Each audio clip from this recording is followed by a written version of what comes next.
भारतीय अर्थव्यवस्था में रियल एस्टेट का हमेशा से महत्वपूर्ण योगदान रहा है। 1 फरवरी को मौजूदा मोदी सरकार का आखिरी बजट है। हालांकि ये अंतरिम बजट है, लेकिन इससे रियल एस्टेट सेक्टर को काफी उम्मीदें हैं। बताया जाता है कि देश में करीब 41% आबादी के पास अपना मकान नहीं है। सस्ते मकान का सपना हर एक जरूरतमंद के लिए सच हो, इसके लिए बजट से क्या उम्मीदें हैं, हमारे इस खास रिपोर्ट में देखें। मुंबई रियल एस्टेट मार्केट के लिए साल 2023 शानदार रहा। 11 सालों में सबसे अच्छा प्रदर्शन दिखा। अब इस साल के बजट से रियल एस्टेट सेक्टर काफी उम्मीदें बांधे हुए है, ताकि मार्केट की रफ्तार और बढ़े या बनी रहे। सबसे पहले उम्मीद किफायती घरों की कीमतों में बदलाव की है। कोविड काल से ही सस्ते घरों की मांग काफी तेजी से गिरी है। जो 2023 में हमने रियल एस्टेट का इतना जबरदस्त ग्रोथ होती हुई देखी है, इसमें एक चीज की कमी, एक चीज की तंगी बहुत जोर से महसूस हुई है, और वो है अफोर्डेबल हाउसिंग का जो परफॉर्मेंस है।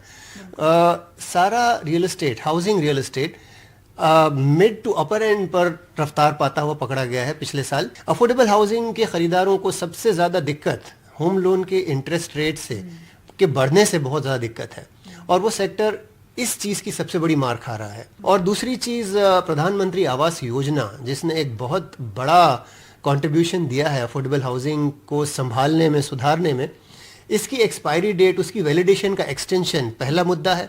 और दूसरा मुद्दा है उसे ब्रॉड बेस करने का। ये तकरीबन 2.5 लाख के आसपास की जो स्कीम है, इसे इतना और अर्बन एरियाज में फैलाना ज़रूरी है, क्योंकि अगर हम मुंबई जैसे शहरों का एग्जाम्पल लें तो यहाँ पर तो प्रधानमंत्री आवास योजना से शायद ही किसी को कोई फ़ायदा हो पाता है। प्रमुख मांगों पर नजर डालें तो पहला ये है कि इस सेक्टर को उद्योग का दर्जा मिले। इनकम टैक्स एक्ट की धारा 24 के तहत होम लोन की ब्याज दरों पर 2 लाख रुपए की टैक्स छूट को बढ़ाकर कम से कम 5 लाख रुपए किया जाए।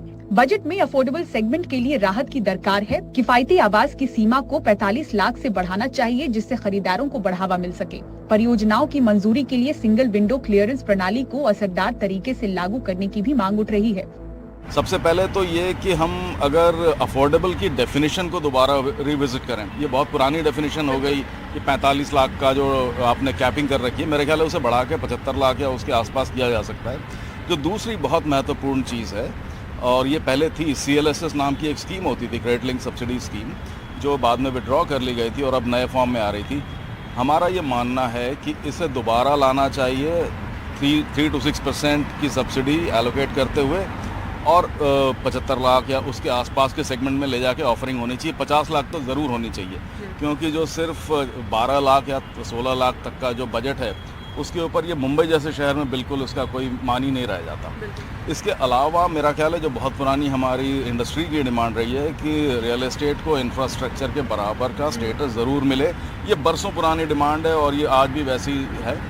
लोकसभा चुनाव को देखते हुए सरकार अंतरिम बजट लेकर आ रही है। अंतरिम बजट में लोक लुभावन ऐलानों की उम्मीद लगाई जा रही है। माना जा रहा है कि सरकार आम लोगों को अपने घर का सपना साकार करने के लिए रियल एस्टेट सेक्टर के लिए कई सौगातें दे सकती है। मुंबई से कैमरामैन संदेश बैकर के साथ पूजा भारद्वाज, NDTV इंडिया।